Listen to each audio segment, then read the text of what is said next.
Hello, welcome back to Jelly's vlog, and I'm Jelly. Today I'll be interviewing to my friend Belinda. Hi, my name is Belinda Bao. I'm from Taiwan and studying broadcast journalism.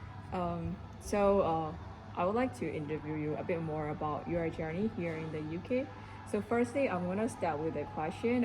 What makes you interested in to choose about your major, which is like broadcast journalism, right?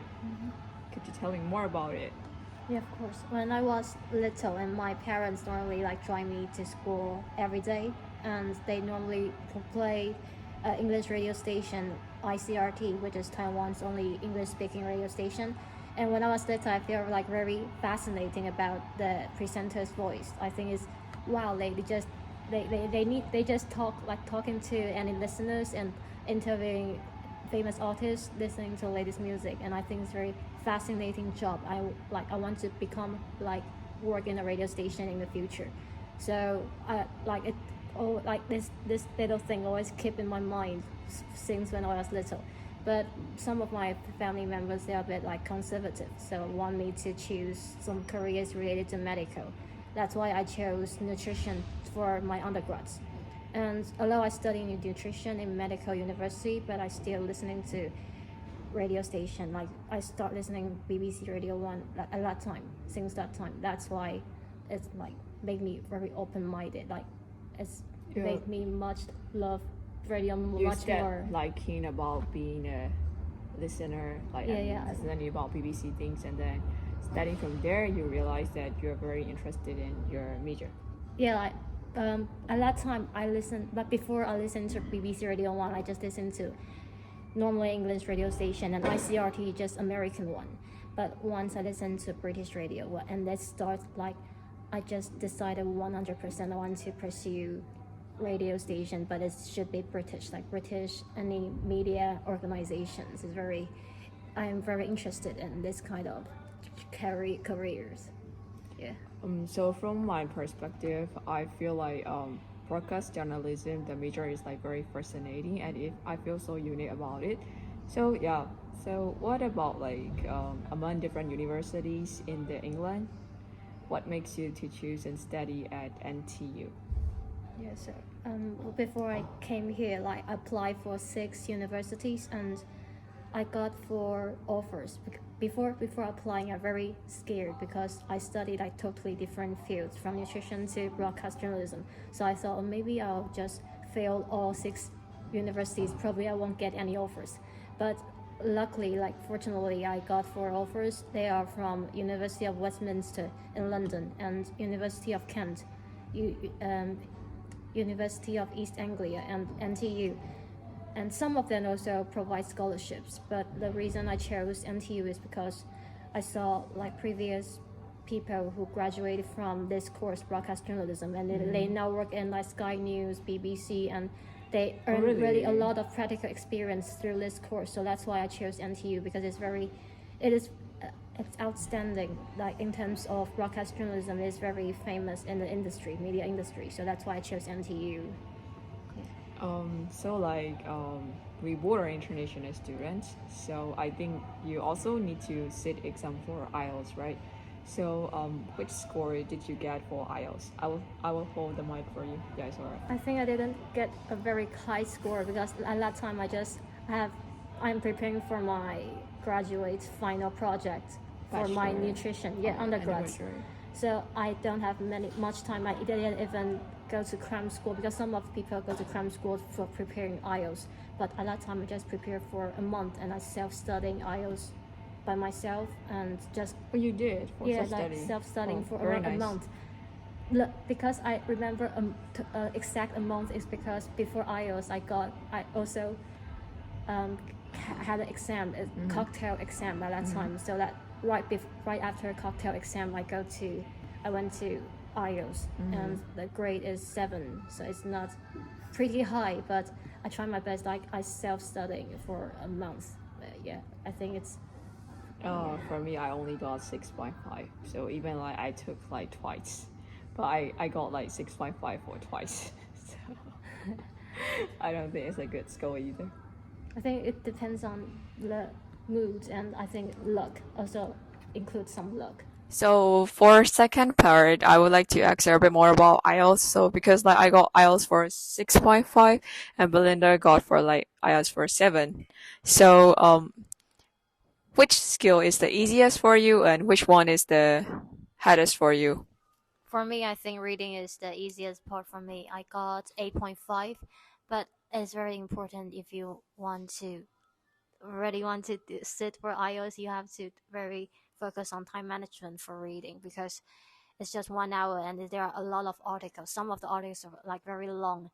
And for me, the small tips for reading is you have to, for me, it's I have to like start scanning those articles once I get a exam paper. So for me, it's very I can finish the questions very fast if the articles is about human related. For example, it's about Jelly's biography, like her life, then I can like finish those sections very fast. But it's about if it is about environment or weather, then I'm not really interested in non-human related topics. So I will finish those sections very slow. So once I got exam paper, I need to start writing answering like human related articles.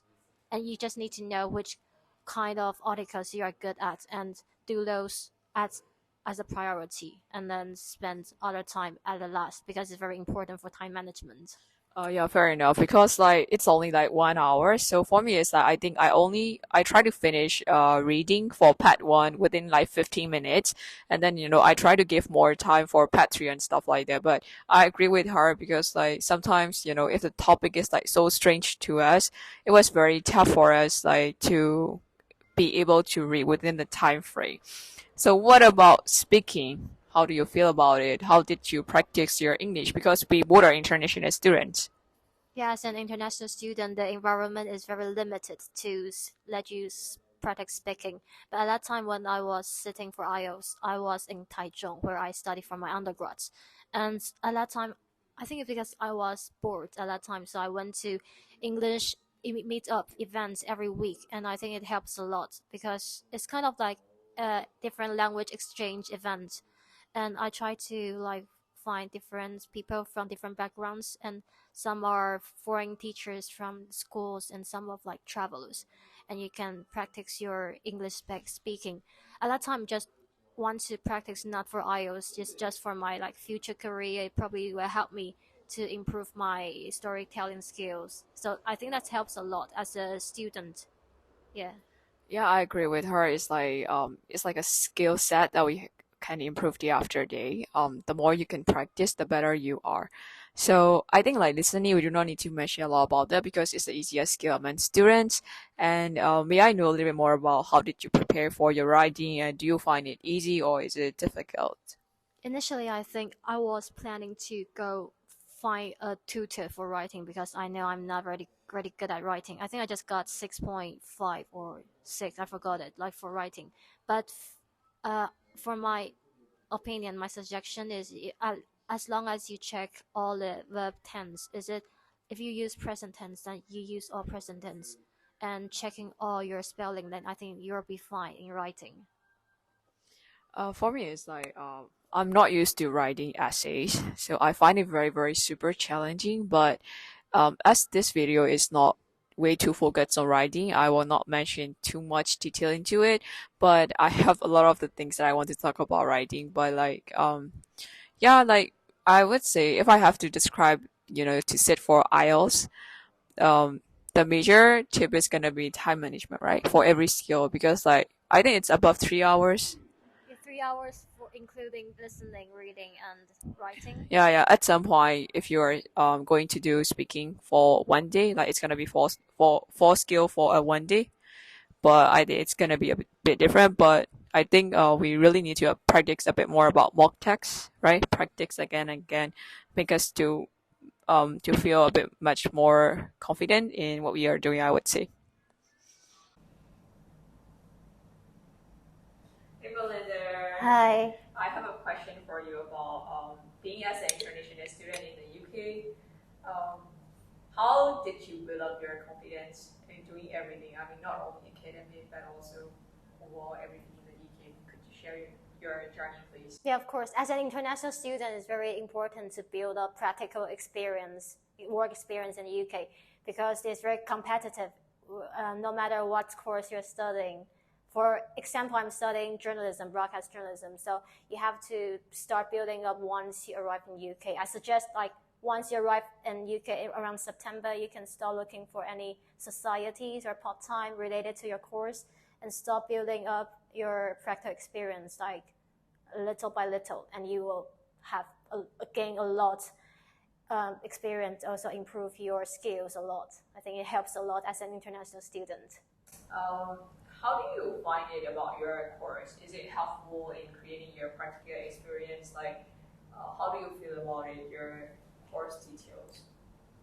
I think it helps a lot because for my course, there are a lot of practical assignments. For example, they ask us to go out for interviews and do some TV news, radio news, and interviewing people, and like have to do some political assignments, and not just exams and essay. We have to contact different people, talk to different people. So you can use all these assignments. They are not just your assignments or your degree, part of a degree. That you can put it in your CV. For me, I create a video, like show real journalism, show real video, and once you start applying for a job, you can send this video to any employers. It probably will make you stand out as an international student.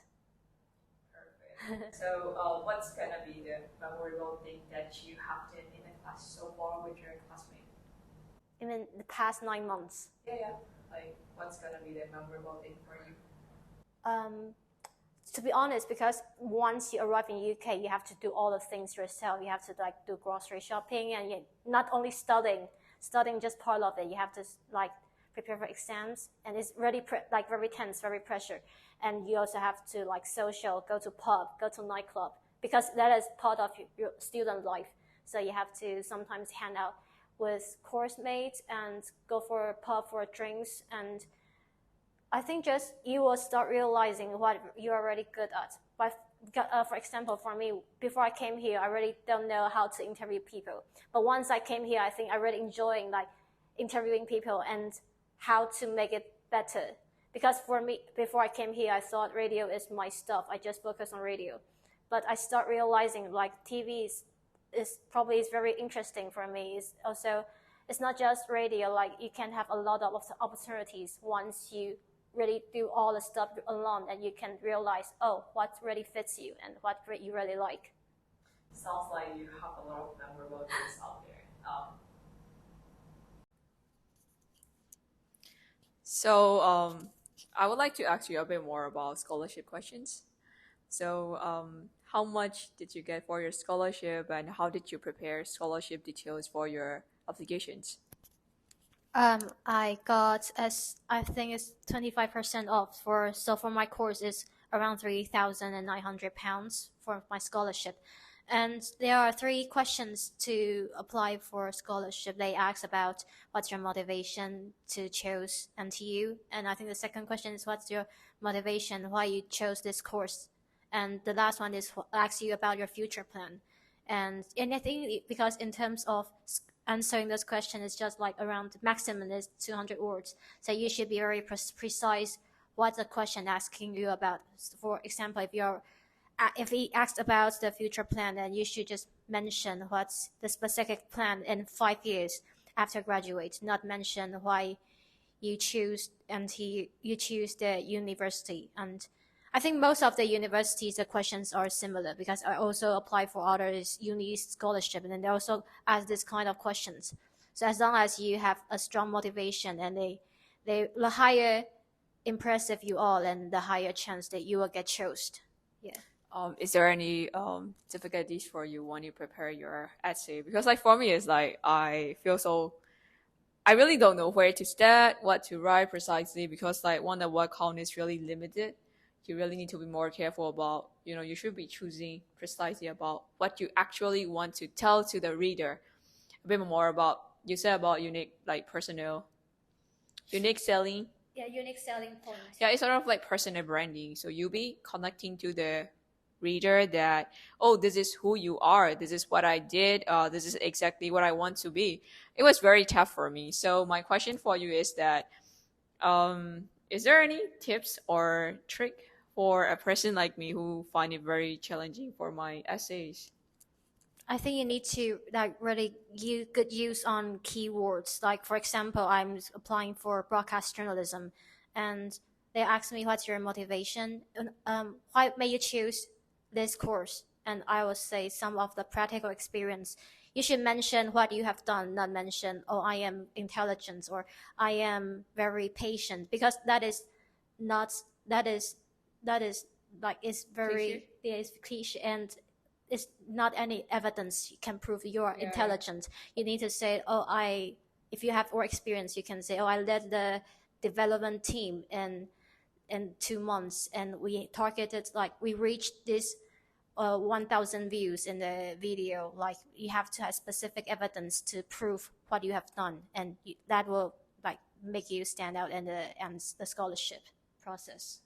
I think like out of the blue, personal statement things sort of like, you should mention about the past what you did, current what you're doing, and future what you want to do. Sort of like this. So connecting your past, present, and future, it's very important. I think the more you can think about the timeline it is, it's gonna be better when you write essays about what you truly want to be. And I would say just only one thing: proofreading. Yeah. Proofreading yourself, and you also ask your friends or other like professionals, different backgrounds to proofread for you. You can ask your teachers or someone related to this kind of background, your course, and they will have professional suggestions, and you can apply on and revise on your essay, personal statement. How long did it take for you to complete your essays? But you You said that mean you did not have like much time when you write it down your essays. So personal statement or both CV? no, I mean scholarship essays. Oh, I think it's around. I finished those three questions. Answer those three questions within 3 days, because I think you can use the first day for like puts as a draft, like you can put some keywords you really want to write, and the second day you can start to revise and make those sentences more fluently and consistency. And the third day, the last day, you can just check on it and ask people to. You can ask your friends to read it. Is that really selling? Really like selling who the person who you are? Like you can ask your friend for advice. For me, I think I took longer than time. I mean, I took longer than I expect for the duration. I mean, I took like at least 6 months for my essays. Scholarship. Yeah, yeah. I mean, I did sort of like preparation things, like I mean, overall, I'm saying about not only scholarship essay, like personal statement things, CV things, a bit more about briefly. Yeah, but it is what it is. But yeah, I got 4,000 scholarship. Yeah, it went well, but make sure to have more proofreading. Yeah. So, as we are going to graduate very, very soon in December, I would like to know about your future plan. What are you gonna do with your major? Oh, right. Right now, because placement is part of my course, it's compulsory. So I need Oh, to, really? yeah, I need to do for at least 15 days placement related to my course. Any like media related placement jobs. And after placement, I probably will plan to look for jobs in London, although it's much expensive in London. Like no matter rent or grocery shopping is so expensive. But I think for international students, you have much more opportunities. And initially, I was planning to go different cities to build up experience. And then once I got enough experience, then I can go to London, because I chose initially I was planning this because I think London is so competitive. So it's very hard to compare with other British people. But right now, I think I need to like focus on present. Like if I really want to do it, then just do it right now, not wait for like 3 years later. Because recently there are some incidents happening in Nottingham, so it makes me think of I need to have to precious at the moment right now. So I probably will look for some opportunities in London. So, thank you for giving me your time, and I truly appreciate it. Thank you for inviting me. Bye Bye-bye. Thank you for your support.